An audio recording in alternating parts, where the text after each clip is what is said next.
guys, welcome to another episode of Cosmic Conversations. I'm your hostess, Marla Martenson. We're doing a quick video today with Robert Rubin, all the way from the Philippines, and he has the Mysterium School of Tarot in the Philippines. And I just wanted to ask, what, for somebody looking to get maybe into the occult, which just means hidden, it doesn't mean dangerous or evil, or starting to get into spiritual modalities, delving in, what would be the best to try for a beginner, just to kind of dip their toe in to get into this stuff? Well, you can't go wrong with basic intuitive practices. Okay? In other words, learn to develop your intuition. Learn to do certain tactics or techniques that can help you receive energy better, because that's pretty much the bread and butter of everything.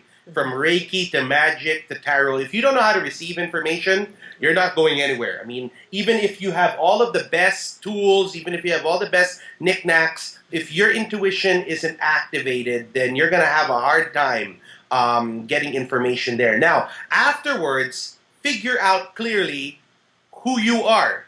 Because no offense, there's no point in you practicing or trying to practice Wicca if Wicca is not part of you. There's no point in being a light worker if you're a dark worker deep inside. There's no point in, example, doing ceremonial magic if you don't want to do the rigid forms and rituals that come with it. So ask yourself the simple question of, if I were to be a completely immersed practitioner of the occult, how do I see myself? What do I want to be?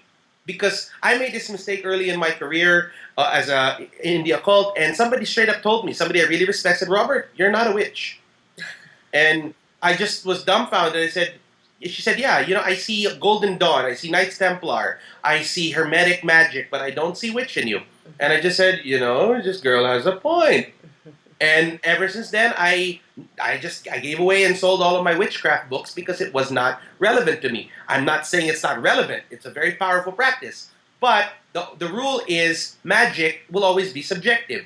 Same thing with occultism. Find what works for you. I get a lot of people who say, well, I'll take Reiki, but if it's not in your heart to heal people because you're really a soldier, you know what I mean, then you shouldn't really be focusing your energy on that. Maybe you need to be the hero and less of the healer, you know what I mean? So it really is all about resonating with who you are deep within. Right, that's a great point. So maybe kind of just delving a little bit, taking a little workshop or a class or even a lecture to kind of see what feels intuitively good for you. Because definitely. Just ask yourself what you want. I mean, sometimes just people just want to learn the tarot, then fine, take the tarot.